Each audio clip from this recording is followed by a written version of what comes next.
Mike, turn your games down. Hi, we're episode 317 of Games My Mom Found. I am Mike Albertin, and who's my X-Men with me tonight? This is Blair Farrel from comicbookvideogames.com, hoping that we do the sequel so we can have a cold open before the opening for me saying previously on X-Men. We will do the sequel. End of this year, I'm going to do it. And ducking in for this one, Richard Sampson from the channel Rich Kale. Now on YouTube, as well as many fan fiction sites where I do have stuff related to X-Men. So we're here to talk about a game that actually was a game my mom found. I don't get to say that very often. X-Men Legend, developed by Raven Software, published by Activision, and came out in 2004. So, yeah, I kind of laugh because it's very seldom on the show now I can say that it was a game my mom found, because that doesn't happen very often anymore. So, it was cool that did happen. She bought this for me for Christmas, I think, probably because I asked for it. But I remember I was excited for this game. I remember seeing the previews and the magazine stuff, and I was just excited, and I remember enjoying it, but then I never played X-Men Legends 2. I know why. And then I finally got around to... I played Ultimate Alliance 1, but I never played Ultimate Alliance 2. So apparently that was a thing, where I also know why for both of those. But yeah, I had good memories of this game, and I had been wanting to replay this since it came out over 20 years ago now, and yeah. I've been trying to put this on the show for a while, but it had been on a few rough drafts, because I usually write up the schedule and then I change the schedule, and this was one of the casualties a few times. So I'm happy to say that it's on the show. And Blair, what is your history with this game? Pretty recent, because when it came out, it wasn't really on my radar. I think I played the X2 Wolverine's Revenge in 2003, and that kind of burnt me out on X-Men and licensed games for a while. So 2004, that fall, I was in university, so my budget and time for games were very small. So I was major focused on Metal Gear Solid 3 and then getting a GameCube that Christmas so I can play Resident Evil 4. So I never really got to this one until I started buying stuff for the site. So I don't think my run through was until So Blair, you said that you hadn't gotten around to this then until your website. When did you start your website? It started in earnest in January of 2012, like 2011. After I played Arkham City was when I kind of got the germ of the idea to start it, and that's when I started going and scooping up all the licensed games I could, because at the time they weren't antique collector's items and you can get them for a dime at local game stores and GameStop. I miss those days. I really, really do. I used to love licensed games, dude. I'm like, oh, this is going to be dirt cheap. Ooh, I'm looking forward to getting this in a year or two. I hate how now, trying to go find these old Spider-Man and X-Men games are ridiculously expensive. Yeah, like Shattered Dimensions. They don't exist. It was $100 at my local game store, and same with Web of Shadows, and that's just obscene, but that's business for you. It's just stupid supply and demand. I mean, I'm okay with it in most cases, but this is a artificial supply and demand that doesn't benefit the people who made the product. This game was never re-released besides PS2. PS2, GameCube, Xbox, but they never brought it out again. I almost bought this at a half-price books 5 years ago. I remember I got really excited because I found X-Men Legends 1 and 2 for regular Xbox. And I'm like, oh, but it wasn't, at the time, it wasn't backwards compatible with the Xbox One or whatever. I think it would have been Xbox One at the time that I found this. Yeah, it would have been. And so I didn't buy them. Yeah, I don't know why it wasn't. I don't even think it works on the 360. It gotta be a license thing where they were like, we're not putting the effort in. Well, we're not allowed to. With the 360, it was a lot of, it wasn't 100% backwards compatible. It was a software thing. I remember watching the 1UP show when the 360 launched. And one of the Splinter Cell games didn't work, but Barbie's Horse Adventure or something worked, and they were talking to, I can't remember his name, GTA 4 tattoo man. Oh, I'm blanking. It's not important. That's fine. But anyway, they were talking to him about why this one works and that one doesn't, and he basically mentioned that it was Peter Moore, that's the guy, that it was all software, and because the original Riddick Escape from Butcher Bay, however, was programmed for original Xbox, had to be remade for 360, and then a bunch of licensed games work. Like, I just bought Constantine and I streamed Catwoman directly from my 360 last summer. So it's just a weird software thing with how the emulation worked. All right. I just remember being really bummed because I was going to replay these, and it was before the podcast. So I actually would have replayed them and not waited years. And I remember being really sad because I've been wanting to play X-Men Legends for a long time. I just didn't do it. And then with the podcast, like, it took me a bit before I was willing to put PS2 games on here, which now, when you listen to the show and you pay attention, I put a lot of PS2 games on there because emulation I have access to it now pretty easy. But that's what, like, you can't get this on Steam. So it's one of those games that I've always wanted to do, but I was like, I don't want to ask people to do this because either they have to have a copy or they have to be willing to emulate because you ain't going to find a copy type of thing. Not for, for a ridiculous price. So it makes me sad. Like, I mean, this comes up a lot, but I always get bummed when licensed stuff just isn't on PC and can't be re-released in any shape or form because of licenses. Even if people want it, it can't be. And this is a good game. Like, I was happy to say this game still held up for me pretty good. So for those that don't know, X-Men Legends is a top-down, essentially beat-em-up action RPG, I think is the best way to put it. Yeah. With breakable... Yeah, dungeon crawling action RPG. Yes, that's a better way to put it.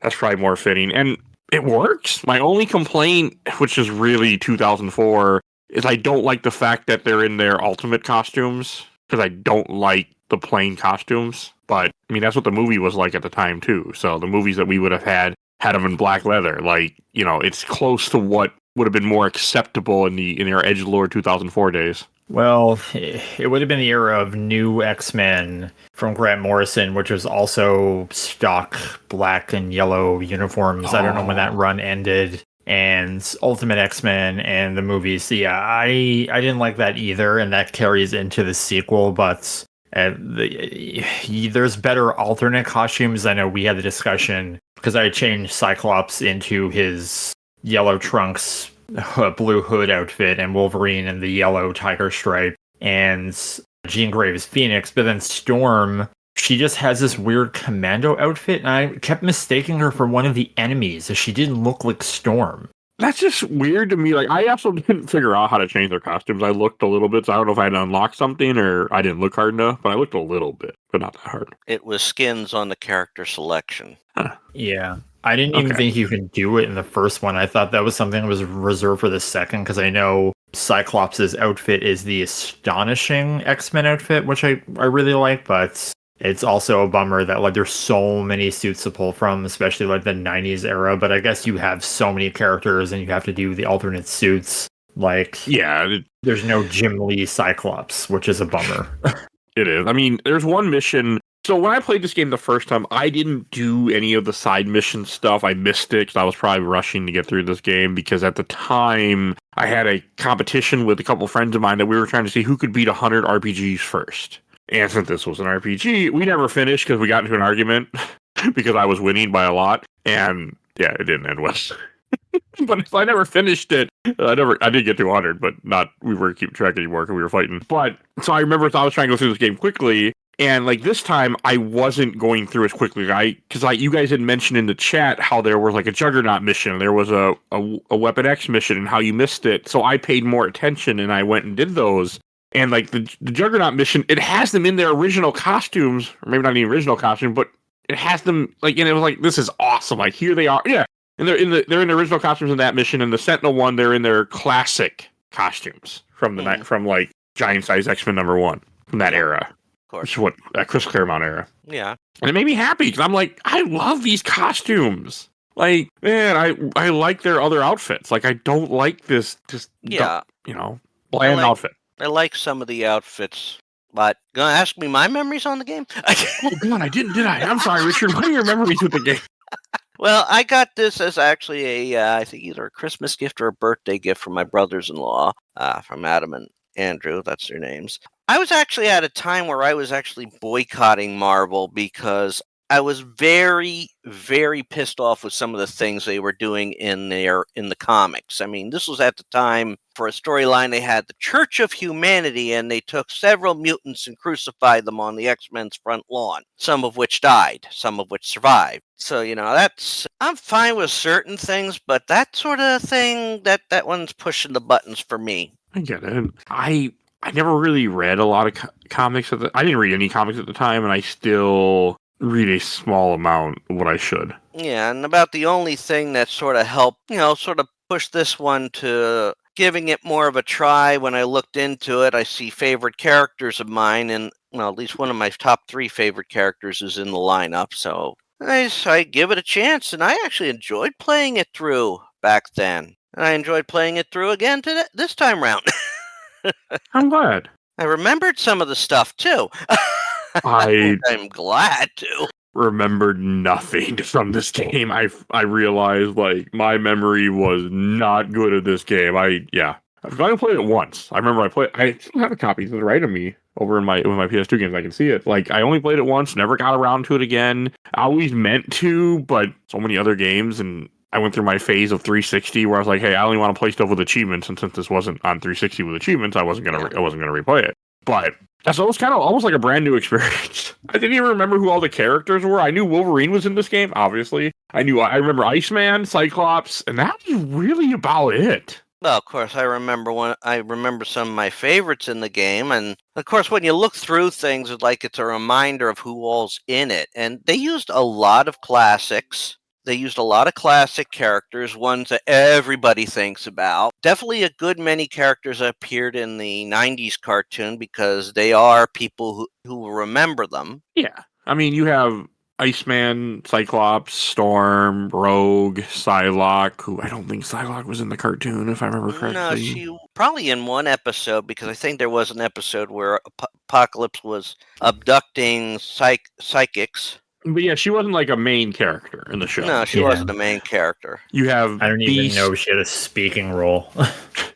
I'm not sure. You have Beast, Colossus, Gambit, Emma Frost, which is kind of a deep cut. I feel like it would have been a deep cut for me. Jean Grey, obviously, Jubilee, Nightcrawler, Professor X at the end of the game, Rogue, and then Emma Frost was in the new X-Men run, and then she was on the first lineup for Astonishing, I believe. Oh, okay. I was wondering why she was here, because I knew her from the X-Men game from Konami all those years ago. Well, the story with Emma Frost is she was for a time an adversary of the X-Men, but after her Hellions got sort of decimated, I think, by Fitzroy, she sort of went into a shock, and even she was one of those characters that once she realized, she more aligned herself with Xavier and the X-Men, becoming a factor for good. Yeah, she's still got some of her old ways about her, which is part of the charm and makes her such a good business person,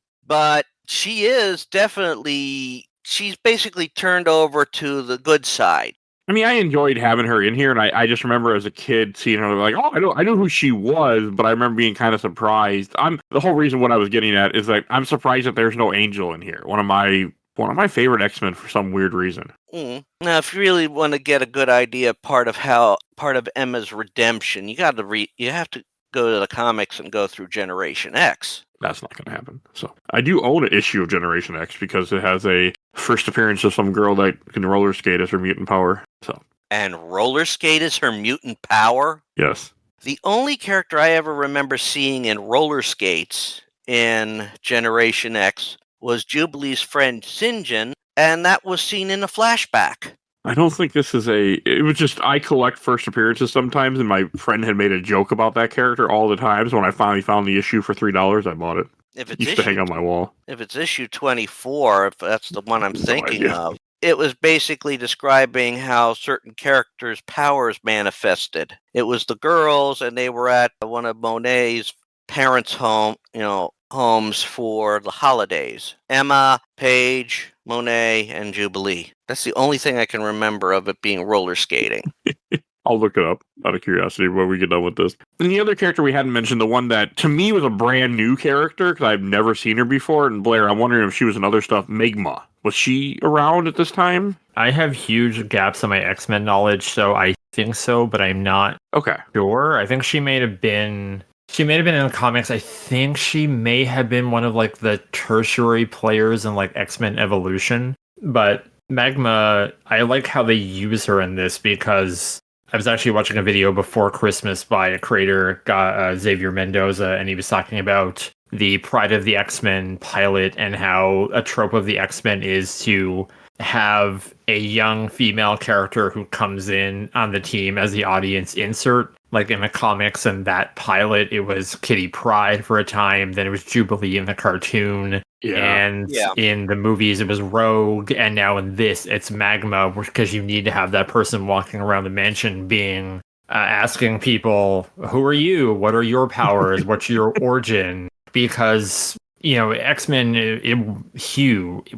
is huge, was huge at the time, the movies, the cartoon, comics, of course, but the thing about this and eventually Ultimate Alliance that are great is that they also serve as, if you handed this to someone as their introduction to X-Men, it can work in that way, because they might play and be like, oh, I like all these people, and then you see Wolverine and he'll give you his origin, and Cyclops, and one of the computers in the mansion, there's like a trivia thing that you can use for experience, and you can try it on your own if you are a big X-Men fan, which I did. I think I missed a few. But if you play the game and talk to a bunch of people, you'll eventually get all the answers.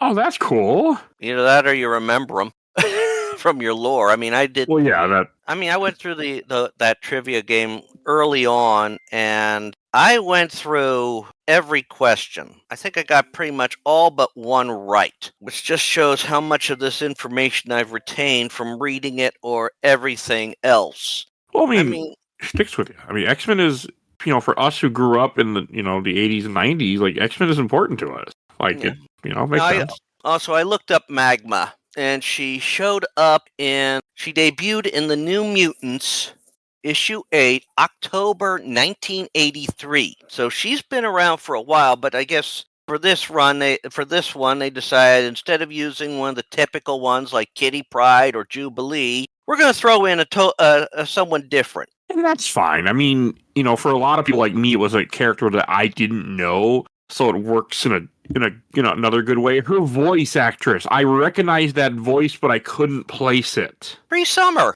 I don't know what has she done that I would know.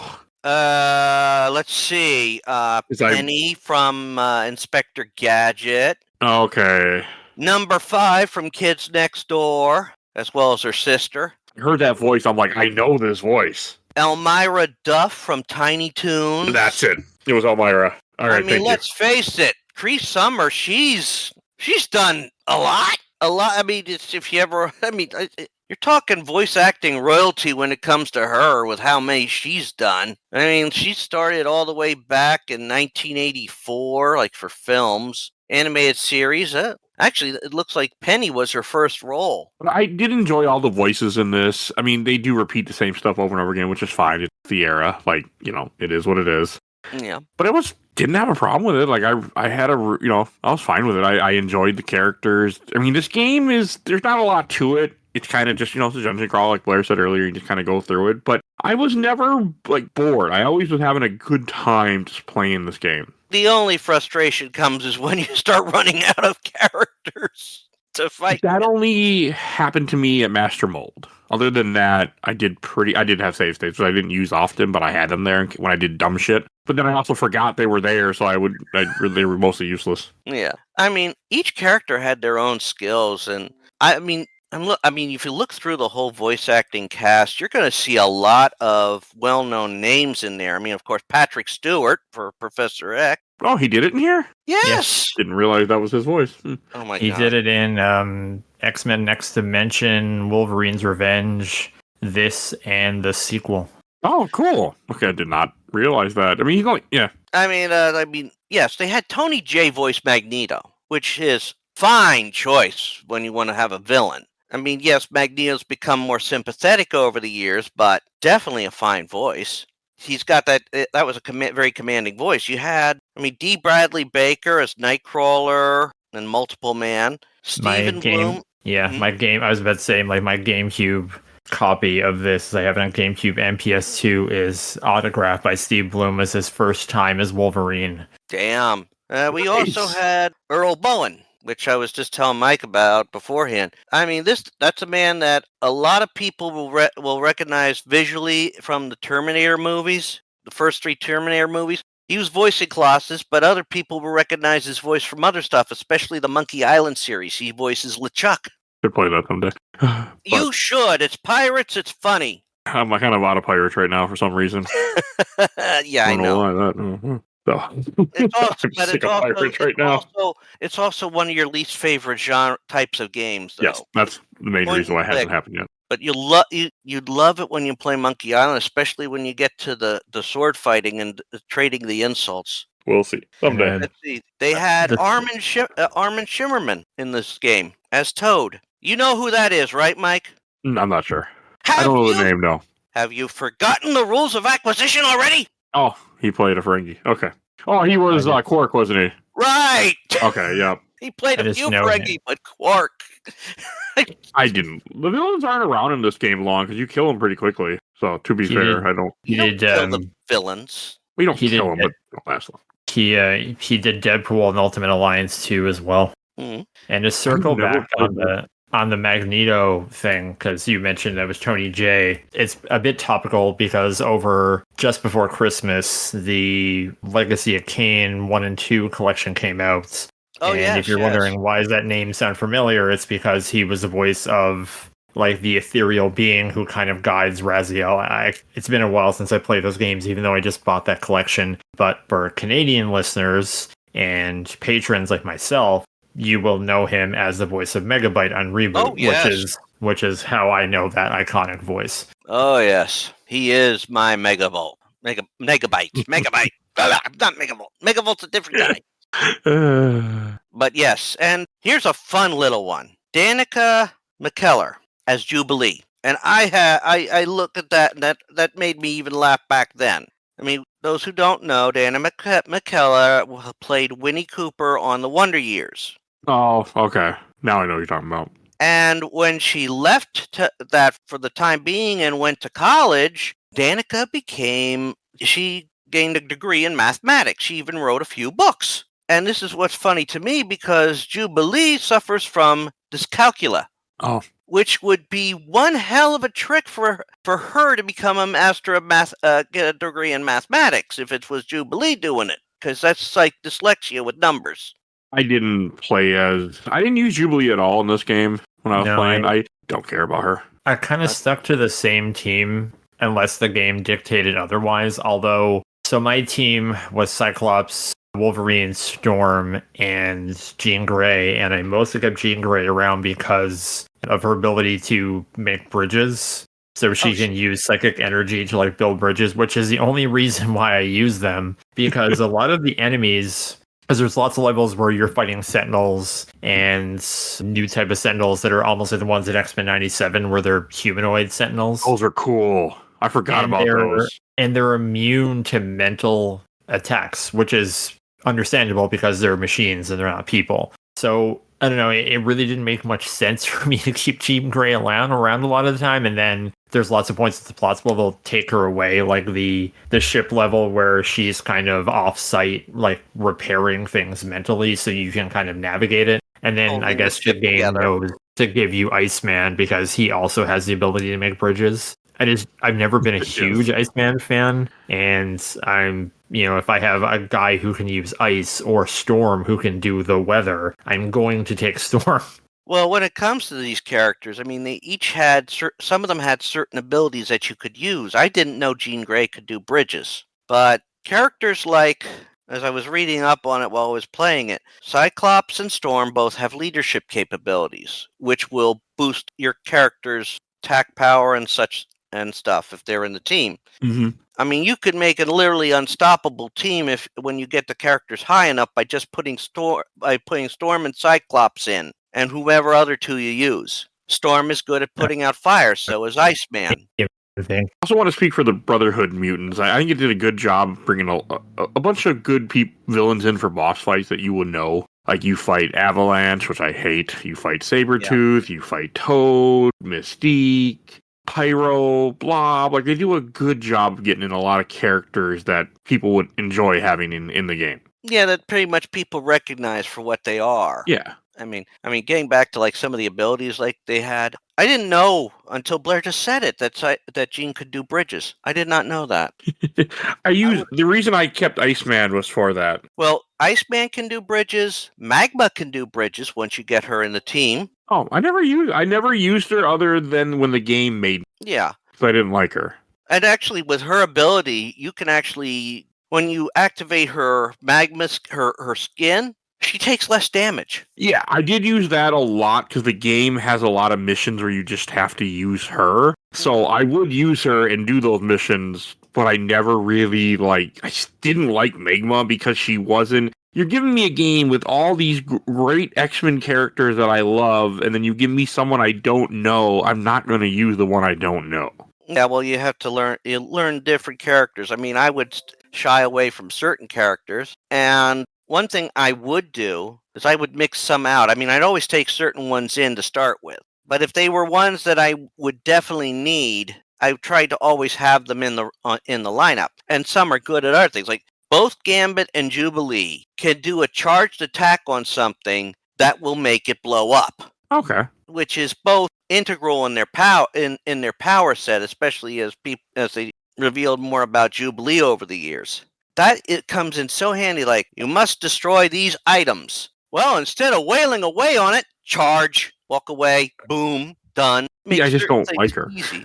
Blair, what do you think of Jubilee? Me or Blair? Blair.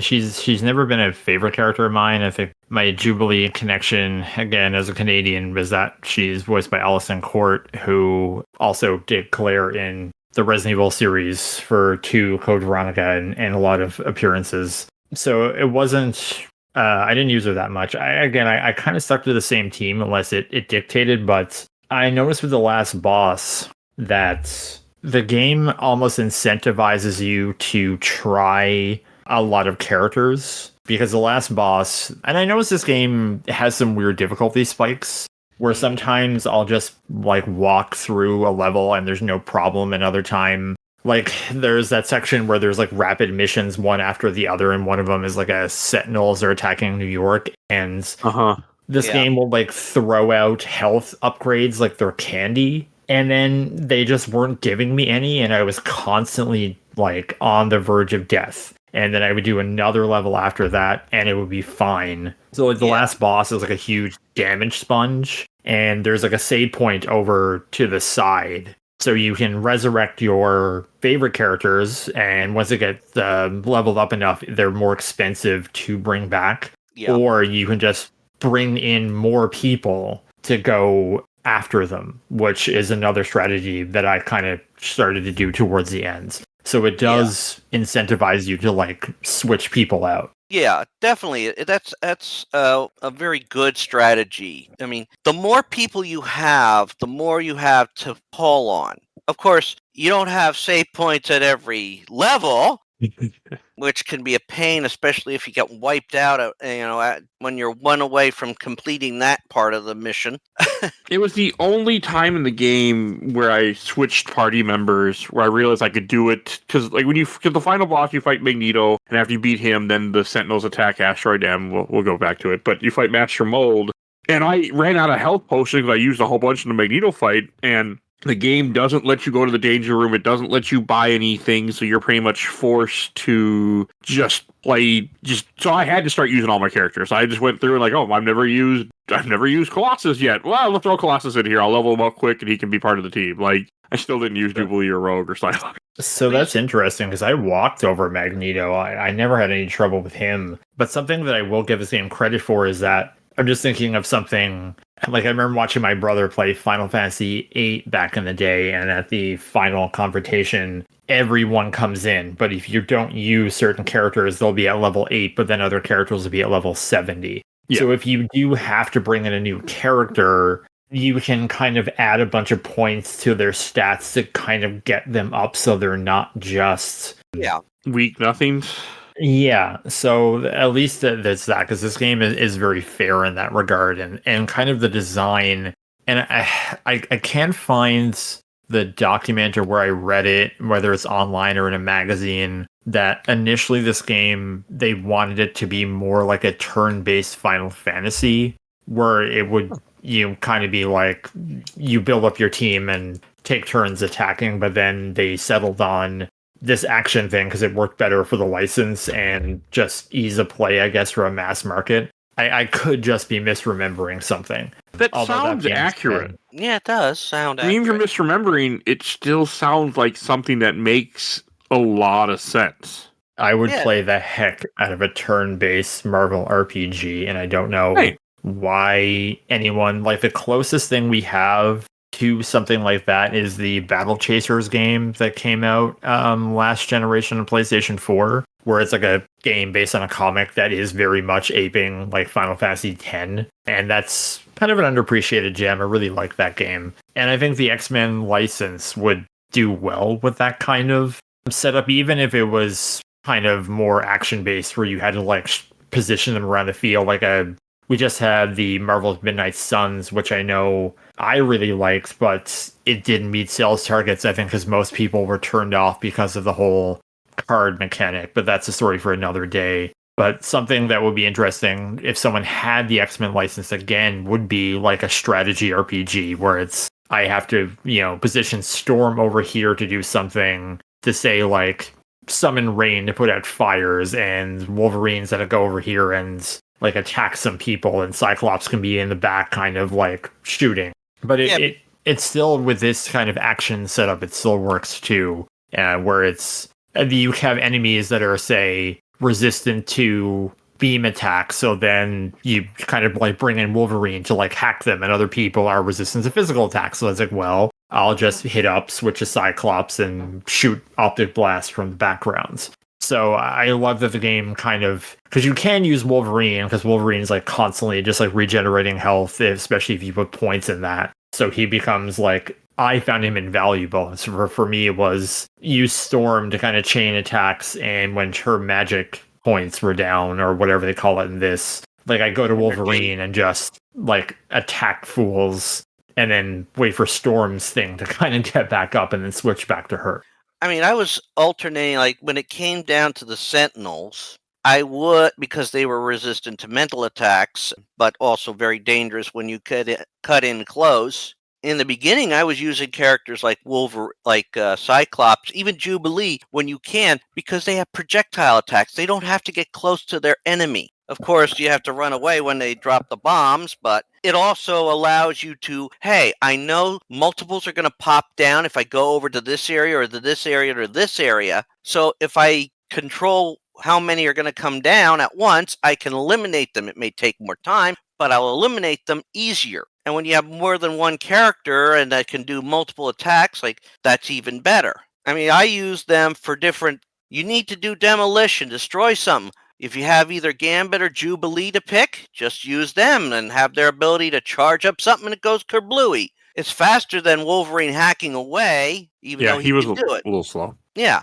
I mean, with Jubilee or Gambit, you could just do one hit, get away from it, and boom. Someone like Storm, hey, we need welding done. Well, either Cyclops or Storm can do that. It was one of those special abilities. I did appreciate how they did, on a rudimentary level, incorporate powers into like very simple puzzles. Like I mentioned, level with the ship, and Jean is kind of using her mental powers from afar to kind of, because the ship is basically attacked by Sentinels and then an army force or something. No, the ship was attacked by the Brotherhood, and they were also constructing Sentinels on there. Yeah, the game kind of blends together, which is kind of one of my negatives, is that a lot of the levels, you keep going back to the same spot. Like, I know when the Morlock part where it's like, go back to the sewers again, I was like, oh, okay, we're back here again. But each part was definitely a different mission. Yeah, it's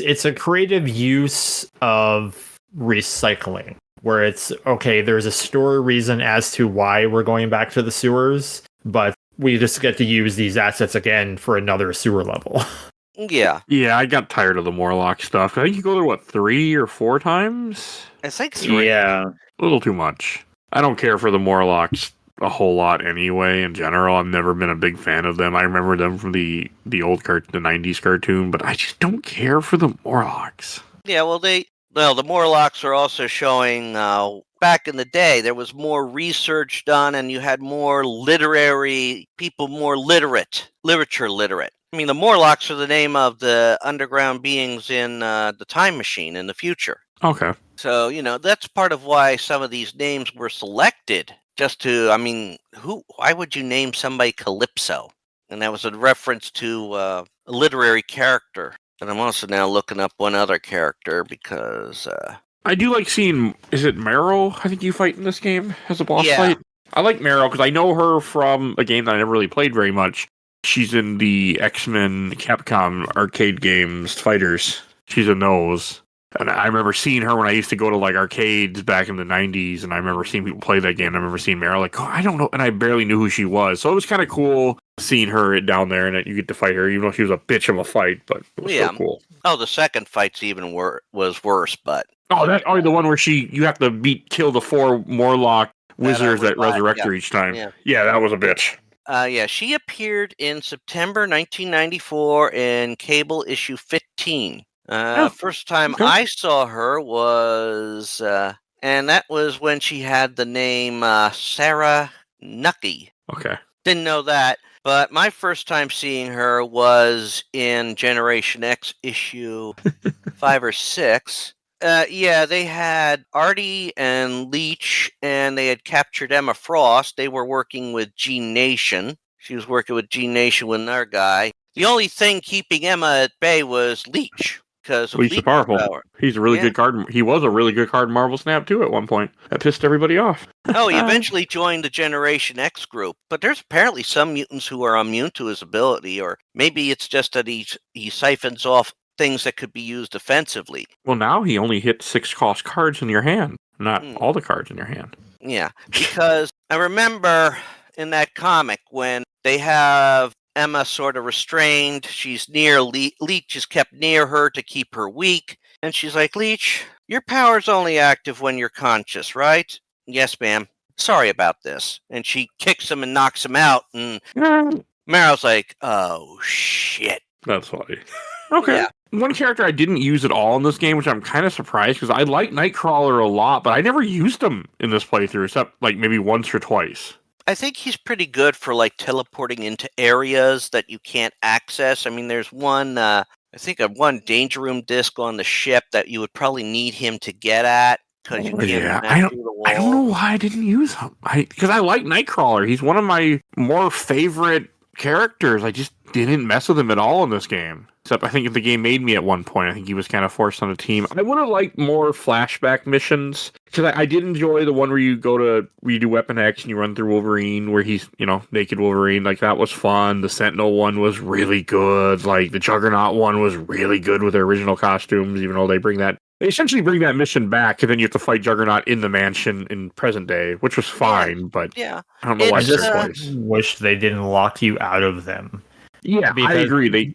They give you objectives like talk to so-and-so, but then like you kind of slowly move about the mansion, and there was a point, and I can't remember, it was like find someone and talk to them, and I went everywhere, and I just wanted to move on. I was so exhausted looking for them, and then like I just did the next mission. And then it was, okay, you're going to then, and then I came back and I talked to this person and they mentioned one of the missions, and it just doesn't trigger. And which is annoying because, the game should say, like, you cannot move on until you find this person. And sometimes they say, talk to Jean in Cerebro or the lab or somewhere. But then it's sometimes like, talk to Wolverine. It's like, where's Wolverine? Is he in Wolverine's room? No, he's not. Like, he's in the X-Jet hangar. In the hangar, yeah. Yeah, and sometimes you're there and you can't find him, and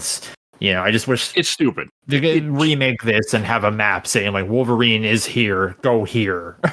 Yeah, it was, and that kind of sucks that those are like missable, because the reason I found them is because you guys had made a comment about it in the chat, so then I had a guide up and I looked it up, and that's how I realized, oh, that's where this is. Otherwise, I would not have probably found them, and I enjoyed them. Yeah, they I was were also fun. bummed that Danger Room doesn't have, like, I remembered, I think this is just me remembering Ultimate Alliance and not this game, is that I think Ultimate Alliance has, like, missions that you do in the Danger Room or whatever the hell they call it in that game that you unlock. Oh, you got that too in this one, but But they're all just like you fight the robots.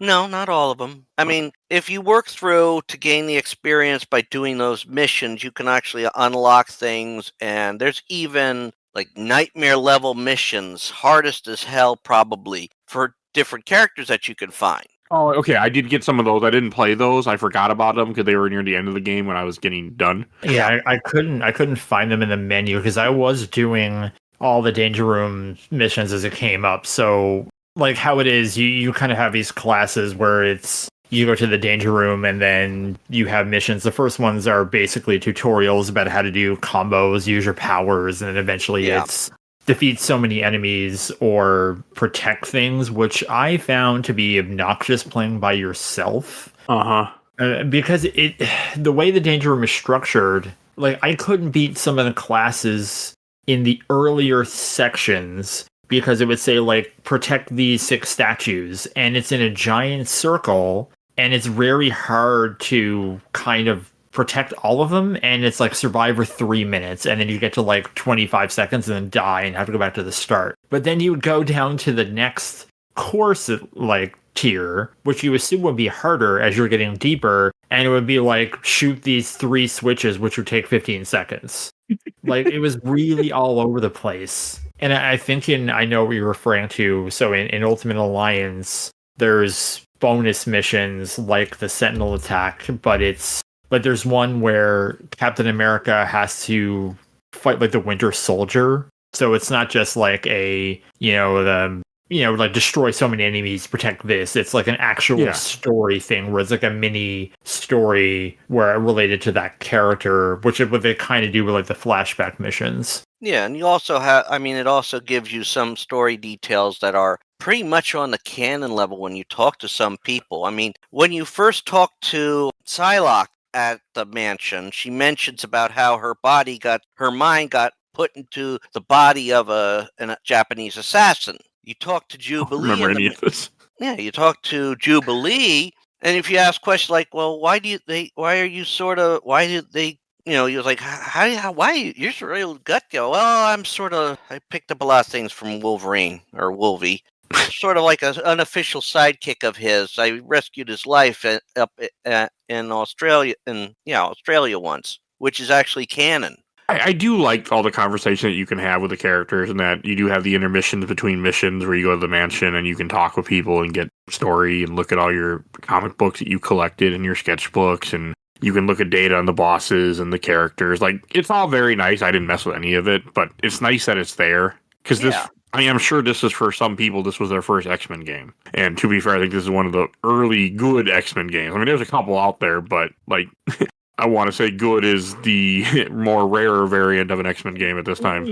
Well, yeah, most of them were like, the Capcom fighting games like X-Men versus Street Fighter. But then you had the Mutant Academy games, of course, the Konami arcade game. But all of those were kind of like one-on-one fighters or brawlers. Like this one is actually, I think the trademark of a great licensed game is one that can educate someone who doesn't have any attachment to the license. For X-Men fans, like I mentioned, the computer, it's like you're rewarded for knowing a lot about this franchise. But if you say just watch the movies, which were probably a lot of people back then, and just bought an X-Men game, and some of the people, but not say like Colossus or even Jubilee at the time, you get an education on them, and they very much bring that up with Ultimate Alliance 2. Ultimate Alliance as well, and 2, but they do it in 3, but it's very awkward. Like you'll have Venom talk to Venom and say, "What's Venom doing here?" It's not the same level of care as in this. I still can't believe we got a third Ultimate Alliance game. Unfortunately, only on Switch. I'm still upset about that, by the way. I want to play I it. won't have it. So I don't have it either. It's not on Steam. If it was on Steam, I would have put it on my wish list and pick it up at some point, but it's only on Switch, so I have to wait until someday I say, okay, I'm going to play this, so I will pay the $50 because Nintendo doesn't know what price lowering is. So, Well, no one else wanted to pay to put it out, so I know, I get why, but come on, Marvel, like, you got money. Like, you could it afford it. can either not exist or Nintendo can I put know. it on their platform as an exclusive. It upsets me that Marvel Disney couldn't just fork over the money and, publish it somewhere. Well, like Marvel, they don't like Disney, love them or hate them. The way they treat their games now is we own all of the IP in the world, as opposed to starting up their own publishing wing, which is what they did with Disney Infinity, where they had to produce discs, do software updates, have internal companies. I mean, then they were doing toys. And even before that, you had stuff like, I think it was like Point of Vista Interactive. They did like the Turok 2008 game, and I think Split Seconds, and the Tron game, when Tron... I remember that. I have that game. I never played it, but I have it. No, it just made me sad. Like, no, I'm happy it exists. Like, I don't want to sound like an asshole. I can be sometimes, but like, it just bummed me out that I can't play anything but Switch, and I just don't like Switch. But that's well, they're basically like their model now is, we'll lend you the license, you take all the risks, we'll get all the rewards or lack thereof, depending on sales. So they just have people like Bill Roseman and Chris Baker, who's no longer with the company, who will kind of do notes and offer feedback on how authentic things are to like the comics and the movies. But ultimately, they can say, okay, Sony, here's Spider-Man, go make it, we'll get royalties, and go have fun, go nuts. Yeah. I'm just looking looking through some of the characters that are, quote, in Ultimate Alliance, and well, the second one, I'm seeing a character that let's put it this way, there's a little bit of history when it comes to one character, Robbie Baldwin, that ticked off a lot of people. I don't know who that is. So effectively, Marvel Ultimate Alliance 2 is a loose adaptation of Civil War. Robbie Baldwin was a character called Speedball, and they were kind of the catalyst of the Civil War, because they were just a bunch of kids who had like a stupid web show, and then something happened, and then he became a character called Penance to basically make up for all of this stuff, and they're in Ultimate Alliance 2. Yeah. Okay. I have never played 2. I don't really know why I never got to it. I have it. I bought it for 360. I think I bought it from like a GameFly sale, and I meant to get to it. I just never did, and I think I kind of know why. But it's just very simplified. Like, that's what I heard. There's not as much. It's still fun. There's just not as much freedom. Yeah, and the fact that they're kind of stuck in this. It's a few storylines. I think it's Secret War mixed with Civil War, and then it kind of goes in its own direction at the end. But because they're kind of locked into that, and then you have the whole Civil War thing where there's a point where, say, if you have an Avengers team that's like Captain America and Iron Man, then for the middle of the game, you can't have them. It's one or the other. Yeah, that's what I heard too, and I just never got around to it. Someday I'm going to try to play. I'm going to try to play it next year. I want next year to do those 2 games, so we'll see if that happens. Because I'm going to do X-Men Legends 2 later this year. I already got it. I'm going to make sure it happens because I really want to play the second one now after this. Because I had a really good time with this game. I wasn't bored. It didn't overstay its welcome. Like, it was just a really fun time for me. Like, and it was nice. It was nice to go back and play a game that that I remembered as a kid and then really enjoyed. Even though the Sentinels can be a bitch to fight sometimes, I still enjoyed fighting Sentinels. It didn't really bother me. I think the worst of the Sentinels were those platform spider ones. Yeah, okay, those are a bitch. Bitch and a half. So, and maybe I didn't have a hard time with Magneto, Blair. Maybe it was the frickin' all the Sentinel things you fight before Master Mold shows up that drained all my health items. I mean, it could have been a number of factors. I know. I remember when I first played this, I couldn't beat the Shadow King boss. Because there's a whole subplot where effectively Shadow King lures Xavier to the astral plane, and he's stuck there. And I kept dying, and I was beating my head against the wall, and then I realized that when you become Gladiator Xavier, effectively, you have to apply all the points, and I didn't do that. Same. So I was like, why am I dying? And then I looked in the menu. I was like, oh, because I'm basically a kitten fighting a god.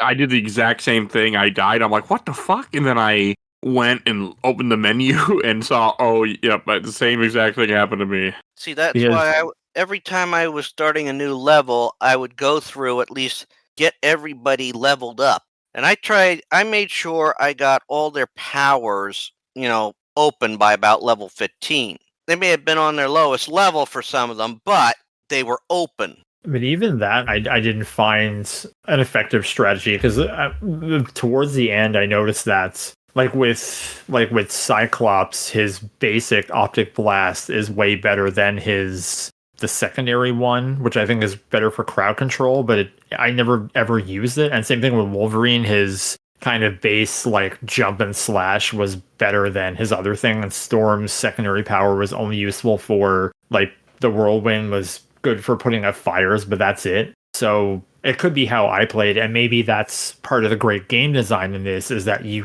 can be varied or you can be focused and still not bang your head against the wall. Because in all honesty, I don't like RPGs. Like, I really don't like RPGs. I don't like playing them. I don't enjoy them. But for this, it's you can get creative, or you can just be a person who steamrolls through people with, like, optic blasts and goes in the back and fires lightning that bounces around the arenas. And some of the abilities, those extreme abilities, the 4th level, some of them can be very good at crowd control. Some of them don't do as much damage as you would think. It all depends on the character. Like, for Gambit and Jubilee, they both have raining down like charge blasts. I mean, that can do great for crowd control. You got the big boss and you got a bunch of little enemies running about. Hey, using one of those powers, hey, that cuts down the number quick, and you can focus on somebody. I mean, I like Jubilee's was Independence Day. I like that. Shouting out. I love that they shout out the names of the powers and watching her hurl explosions up into the air and they come down, boom, boom, boom, boom, boom, boom, boom. Or Gambit, 52 pickup, shooting a deck of cards in the air and they all come down, boom, boom, boom, boom, boom, boom, boom. That's great for crowd control. Emma's like psychic bedlam, and every foe is inflicted with a confused or crazed state that they can't focus. Wolverine. I like how Jean Grey has Phoenix Force. I used that a few times to really just cut people's HP down. Yeah. I think this is the game this is the X-Men thing and the game that introduced me to Shadow King. I don't think I saw him back in the 90s cartoon. I don't think I ever got to there or saw those episodes, but because Shadow King is a character I know more now because he's a 2/2 in Marvel Snap. But it's cool to see him in here, and he's a pretty good villain for that side plot that we were talking about earlier. Well, he was in some of the early episodes, and it's interesting because one of the trivia questions is what's his secret or who is his original name, which I knew because I watched the short-lived Legion show from FX, which was really, really good, where Shadow King, it's really good. And he's a major player throughout it, so I knew his name just from watching that show. Yeah, Shadow King appears in the animated series. I know that. I just didn't remember. He appeared in Wolverine and the X-Men. And yes, he did show up in Legion, portrayed primarily by Aubrey Plaza in the first season in the form of Lenny Busker, and then Navid Negaban in the second and third seasons in his original Wolverine the X-Men makes me sad because that show only had one season and a second season was planned, and they're going to do Apocalypse, and then they got canceled. Yeah. I'm still sad. I really liked that first season. But yeah, this game also lets you see some of the, quote, better things of some of these characters that you don't. I mean, they can't go into every detail that could go with these characters. No, but they do a good amount of, this is a very good introduction to X-Men for people. Yeah. I really do believe that. And the story is also very typical of a complex comic story. I mean, it opens up with GSRO. I think that's what they called themselves. Or GRSO, the Gursos, because I always thought that the name Gurso Flamer was really funny. Oh, yeah.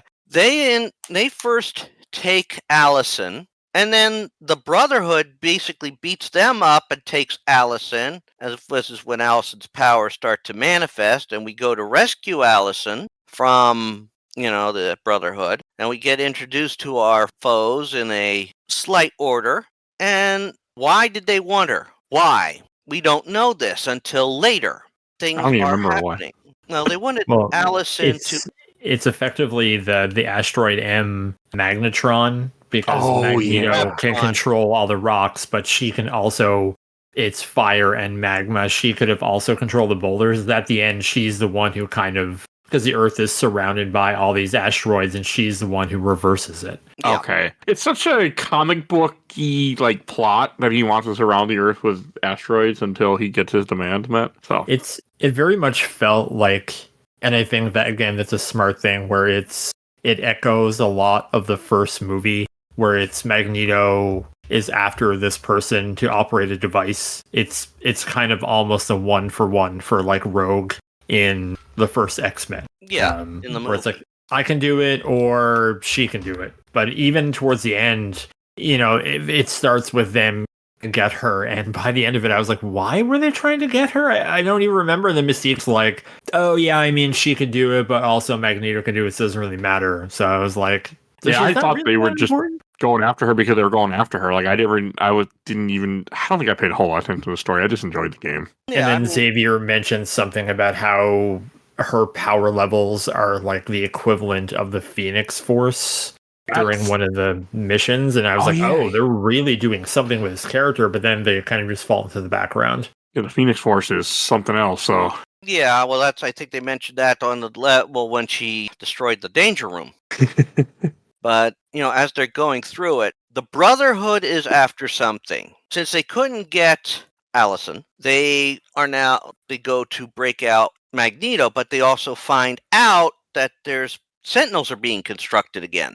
This is, of course, why they went to find Magneto's location by attacking the HARP installation. And all this time, we're still working on trying for peaceful human relations. And you got your firebrand like Kincaid there. And as we learn, the Arbiter was basically being used part as a prison for Magneto, but they were also using apparently it looked like they were using his abilities for the Sentinel construction. Oh, yeah. I do like the whole stuff with the plastic Sentinels and how they're partly made from humans too, which again echoes X-Men 97. But I do like that because it helps make the Sentinels a villain, or the creator of Sentinels a villain more in this. So I do like that. X-Men 97's mutant human Sentinels, that's the Omega Sentinels. Yeah, but it got introduced in the Zero Tolerance storyline. But it reminded me of that too, and Blair had mentioned earlier, so I wanted to make sure we came around to it. Yeah, but I mean, what you find out, the Morlocks are dealing with the Brotherhood,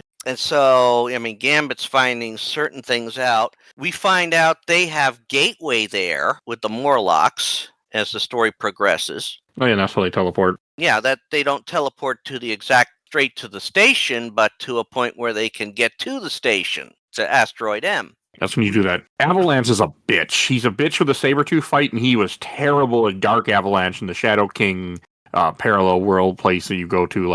I did not like him at all, and I it took me a couple tries to get him because I had to actually play smart. Yeah, and prior to that, Colossus is sort of in a situation because his sister is not well, but he's helping keeping the Russian plant from going kerblooey. Even though if the X-Men hadn't done anything, it would have been bad. That wouldn't have saved, even Colossus's skin wouldn't have saved him. That's a good scene, though, but yes. Yeah. But we find out Shadow King attacked Illyana because it would lure Xavier in. And this was suggested to him by someone outside the astral plane. And when we discover the astral gate at the Weapon X facility, it means somebody is dealing with there is more going on than it seems. We eventually find the Sentinel facility, get there, and we find that it's Kincaid. Kincaid was the one who tipped off Shadow King on what to do, thereby sidelining Xavier,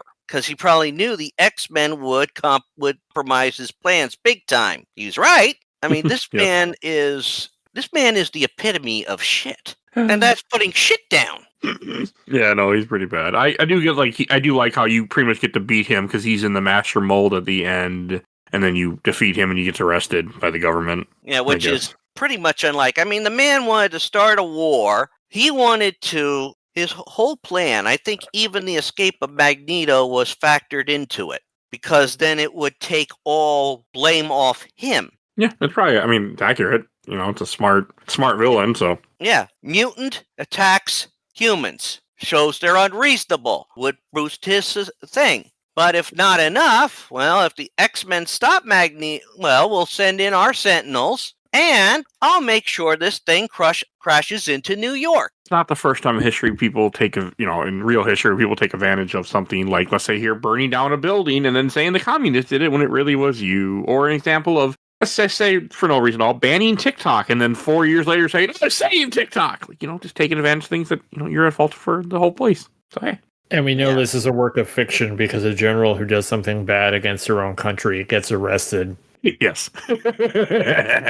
Well, and according to popular opinion, once everything's all gets out there, they're like, well, fuck it, we got to do it. So, but I mean, he was willing. His whole plan was to kill millions of people. So to start a war and get Sentinels to wipe out every mutant on the planet. Nobody's going to care that certain mutants tried to stop it. No, they're all guilty because that's how we are as a people. Certain groups of people can do all the good in the world, but when they screw up once, forget it. Mm-hmm. There's nothing happened in our current timeline that echoes any of what we're talking about. I wish that was true. Oh, please. All right, I am not saying that it hasn't happened. I'm not talking about politicians alone. I've heard stories about happening all sorts. My father told me a story about a truck driver who managed to save a woman's life from a burning car. She sued him because of all the damage she received. She would have been better off dead. That's just ridiculous, but I get it. I mean, if you want to be dead, there's other ways to be dead. Like, you can just, so. But sue him for pain and service. So no, from that point on, he never helped anyone again because it bit him in the ass. So, yeah, that's everywhere. It's been around for a long time. It'll never go away until we wise up. All right, I think we said everything we need to say. Should we go to questions, comments, and memories, or any last things you guys want to say about X-Men Legends? Sabretooth's a regenerating bitch. That is true. All right. From the I watched the entire Orblood Super Replay, I got a few comments. First from Simeon Moore. I didn't play this until much later, but had played Legends 2, and at the time, Marvel Ultimate Alliance duology. Legends is obviously rough around the edges compared to the later games, but it's still so satisfying and fun to play. I remember the Russia stage being ball hard for me. Would love to replay this at some point. I mean, you should, but you can't, you're not going to be able to play it on modern day. But from Benjamin Irvin Garner, man, I'd love a re-release. Me too. Probably won't happen. And someone even commented, said, I think I remember seeing something about it coming to Xbox Game Pass sometime in the near future. I can't remember where, though. Yeah, I'm pretty sure that's fake. So, yeah, that's not happening. Yeah, it was that doctor thing that was floating around where someone, they were trying to get engagement, and they didn't do it intelligently, where they just said, everything is coming. But if they would have said a couple of things are coming, then people would have started to take notice. But yeah, no, we're not getting these. No. And from Curtis Jr., loved those games, which there was a 3, but we did get Marvel Ultimate Alliance games after this, so it sucks that Raven's just a COD studio now. I forgot, yeah. That was a negative about starting this game up every day. There's like 15 different companies behind it. And the game had a lot of loading too, but it's fine. I mean, it's an older game, so I didn't complain too much. But I was like, loading's a little bit annoying. Sometimes I didn't want to level up because I knew it had to load into the menu, and sometimes I was playing on original PS2 hardware, and it would be a couple of seconds to get into the menu. I'm like, I'm fine. I'll just wait until like 4 people had it. I'm like, okay, now I'll go in there. I wouldn't do it all the time. It made it worth my while. I was playing it on my Wii because I had one of the. I still have one of the Wiis that you could play the GameCube games on. So I played this on Steam Deck, PS2 emulation. All right, and from Nick Ludeman, this game slipped by me when it released, but I love to go back and play it and its sequel with friends. I'm surprised none of the Marvel co-op beat-em-ups have been re-released following the incredible popularity of the MCU and X-Men 97. Rights issues. Yeah. And someone's got to get paid, and they don't want to pay them. So. Yep. I forgot that this game had co-op. Yeah, it did. You could up to 4 players simultaneously. Is it 4 or 2? 4 on the GameCube. I mean, let's face it, you have 4 different characters that you have either under AI control when you're playing alone. Oh yeah. Huh. For I some did reason, have I the thought it was. PS2 multi-tap. For some reason, I thought it was 2 that was 4 players simultaneously, but now I have my GameCube copy here. My PS2 copy is buried under a bunch of stuff, so I don't want to dig it out. But yeah, the GameCube one is 1 to 4. Oh, and I forgot that at the very end of this game, there's a small little, like, what's trying to think of the right word? Where Apocalypse. For the second one. Yeah, where Apocalypse is like, the age of Apocalypse is coming. And I remember being excited. 2 also does that, but it's with a character who's always a bridesmaid, never the bride. Like there's lots of Marvel games where they tease Mr. Sinister in the next game, and that next game never happens. Mm. Oh yeah, right. Apocalypse only 2 years later, or no, a year later. It came out in 2005. Yeah, and then the PSP port was like 2006 or something. Okay, I'm really excited to play this later this year because I've never played 2 and I've always wanted to, and I like Apocalypse a lot. One of my main decks in Marvel Snap has Apocalypse in it, and I think I use it because he's in it. So yeah, the only thing I could see interesting about the that X-Men 2 Legends would be seeing this battle with Sugar Man.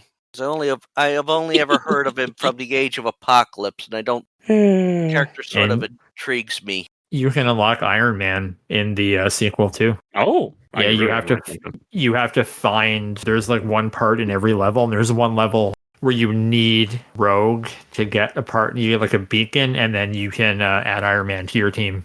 Oh, I'll have to remember that when we play it later this year because I wouldn't mind. I like Iron Man. I liked him more before he became popular, but that's neither here nor there. All right, a couple more to read from this group from Kurt S. I love these games. X-Men Legends 2, and Marvel Ultimate Alliance are all awesome. From Jeff Flynn, making Megama the point of view character of the first game is insane in hindsight given how amazingly problematic her history is in the comics.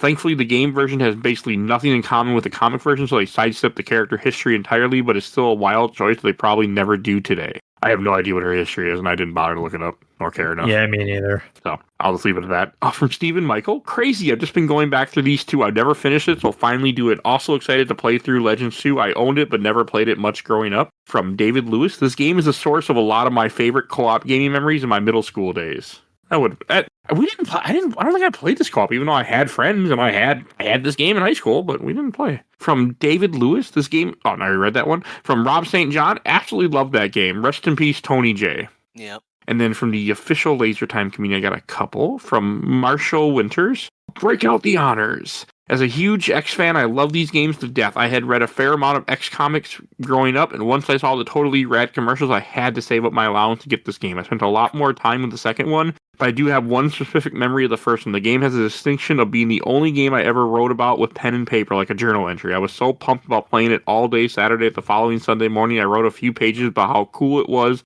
in the back of my Bible while bored during church. I would have been about 13. For the next several years during church, I would occasionally flip to the back and reread what my younger self had thought about the game and cringe a little. I will say that I hate everyone is wearing their Ultimate Comics uniforms, but you can unlock comic outfit. For certain characters, yeah. And then from Matthew Martell, one of the reasons I bought a PlayStation was for this game. I bought the Switch exclusive Marvel Ultimate Alliance, but it was nowhere near as good as the X-Men Legends. From Deadpan Dina, it was one of my favorite PS2 games ever. I remember loving how you could do the Cyclops big sweeping laser blast and hit multiple targets at once. Storm was great. I also loved having Jubilee in a game because their powers are pretty cool. And Wolverine, of course, my favorite. This came out the perfect time for me because I was really into the X-Men movies and I tried playing Wolverine's Revenge, but that game was too hard for me. This was easier and a blast. Loved collecting the old school comics throughout the game too. And salute to the person for mentioning Jubilee. And from Justin Berger, I had this on GameCube when I was in college. My comic book friend who really sold me on it played it basically anytime we had downtime. It was so fun. And from Jason M. Cole, loved it on GameCube. I just looked and it does not appear to be backwards compatible on Xbox X. Nope. Which upset me a lot back then. Or that random time when I found them, I'm like, oh, I get to replay these. I'm like, nope, I don't. Yeah, that's all I got. So I guess, we should give away a code. Let me see here. I'm running out of codes. I still got plenty. So we'll see how far I get because I don't get them as much anymore. But here is your code for, this seems fitting, Death and Taxes, your Steam code. The code is DH4N9ED85RIW6XR. That is your Steam code for Death and Taxes. Whatever the hell that is. Yeah, I remember seeing something about somebody playing it online. Right, let's go to Shelf Stacker Box. And Richard, why don't you lead us in? Well, like I said, it was fun replaying it. Came out at a time when I was boycotting Marvel because of their decisions, as I said earlier. It was fun to replay it. Not as many characters that I really like from the X-Men groups in there. So I'm just going to put it on the stack. I mean, I enjoyed replaying it, but like I said, I'm more of a fan of some of the lesser known characters, so not much reason for me to really get into it. But I enjoyed getting it as a gift. Hey, and because you own it, you got to be on a podcast 20 years later. How many of these podcasts have I been on? I don't know. A few. Yeah. I don't keep track, actually, of any, but I should. It's too late now. But, yes. And Blair. And that's something I've been wrestling with because I think this game is important because it made a template for some better games. And this one is still enjoyable, but it's a little bit rough around the edges. So I think I'll reluctantly put it in the stack because I do think it's fun. I think the plot sometimes just drags you back to the same locations too many times. And again, I mentioned like getting locked out of things is really annoying. But it's still a recommendable game that if you're a fan of the license, whether that's you just watch the X-Men 97 cartoons or the classic cartoon or the movies, that you should play any way you can, whether that's on a PS2, Xbox, or GameCube, or through some form of emulation. But probably not the Nokia N-Gage. All right, I'll go back. I'm putting this on the shelf. I had a really good time with it. I really had fun. I enjoyed it way more than I expected. Like, it's a good game, and I'm glad it still holds up. I mean, I know other games are better that I will play in the future, like X-Men Legends 2 and Marvel Ultimate Alliance when we get back to those, but I still had a really good time replaying this, so I'm really happy I got to. So, yeah, I'm going on the shelf, and I'm happy to say it still holds up, and like just like what Blair said, I mean, you should, if you're interested, if you're listening to this, you're like, emulate it. Like, PS2 is not that hard to emulate. Your phone can probably emulate PS2 just fine. Like, pick it up. Like, get it that way because they're not re-releasing this. Like, yeah, it's not happening. I wish it would, but it's not happening. All right, and I should say what we're talking about next week. Next week, you can hear us talk about Tomb Raider Legend. Yeah, and hopefully Cody don't mention anything about certain parts of leopards' bodies. Yeah, I wouldn't count on that one. But yeah, so that's what we're covering next week. And by the time you hear this, we'll Mike and I will know if he did or not. Yes. And Blair, where can people find you at? You can find my work at comicbookvideogames.com. You can also periodically watch me stream on twitch.tv/BlairArcade. I don't really have a schedule. I should really get into one, but sometimes life just gets in the way. I just found, I did a quick eBay search. If you are looking for this game, it's actually not that expensive. I'm showing a bunch of listings on eBay for only $20 plus free shipping.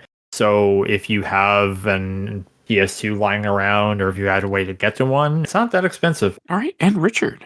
Yeah, you can always find me on my YouTube channel, which is Rich Kale, where I have playthroughs of games going up every day. Some in the afternoon in a 2-week cycle, some on a weekly basis at 10 a.m. Yes, I pre-record these things, people.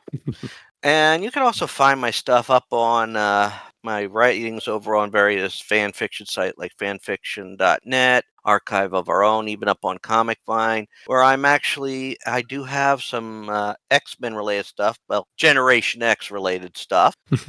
Currently working on a rewrite of a storyline I had done many years ago. And the person on who ran that one site was the one that gave it its collective name. So I'm having fun with that.